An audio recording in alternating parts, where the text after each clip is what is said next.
Bon, on est bien d'accord, Tokyo c'est la ville la plus peuplée du monde. Voilà, l'aire urbaine la première.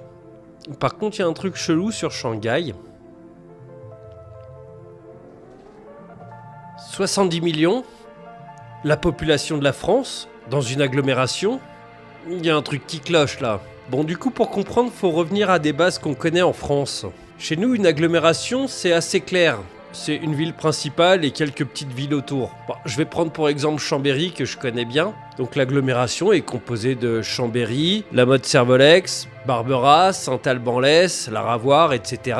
Bref, tout ce qui touche quasiment, quoi. C'est compact, c'est logique, personne ne s'énerve. Et après, on a l'aire urbaine.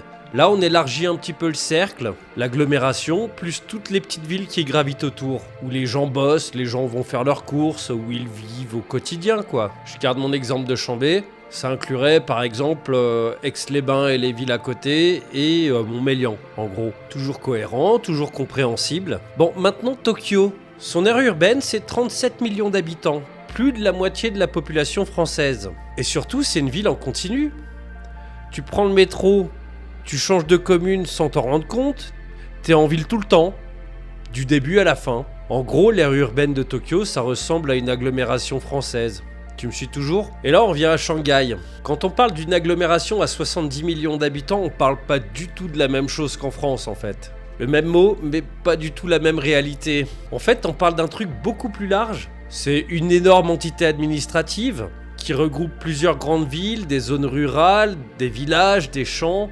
C'est pas une ville en continu comme à Tokyo. Tu roules, t'as des champs, puis t'as une ville, puis t'as des champs, puis encore une ville. En gros, c'est une conurbation géante. Pour visualiser, faut penser à la conurbation américaine Boswash, qui va de Boston à Washington, en passant par New York, Philadelphie, Baltimore, etc. Ça fait entre 40 et 50 millions d'habitants, ça dépend ce qu'on inclut dedans évidemment. Plein de villes connectées entre elles, mais clairement pas une seule ville. Et si on imagine un équivalent chez nous en France, je reste dans la région Rhône-Alpes. À plus petite échelle, on pourrait imaginer Lyon, Saint-Étienne, Bourg-en-Bresse, Grenoble, Chambéry, Annecy, Genève. Ça bosse ensemble, c'est lié. Mais entre les villes, il y a encore des villages, des champs, des trucs comme ça, quoi. Bref, Tokyo, une ville continue de 37 millions d'habitants. Shanghai, une conurbation gigantesque de 70 millions d'habitants. Même mot sur Wikipédia, mais pas du tout la même chose dans la vraie vie. Et c'est exactement pour ça que ces chiffres nous retournent le cerveau la première fois. Et si t'as pas encore assez bugué, dis-toi qu'une aire urbaine en Chine, ça peut avoir moins d'habitants qu'une municipalité. Bon courage avec tout ça.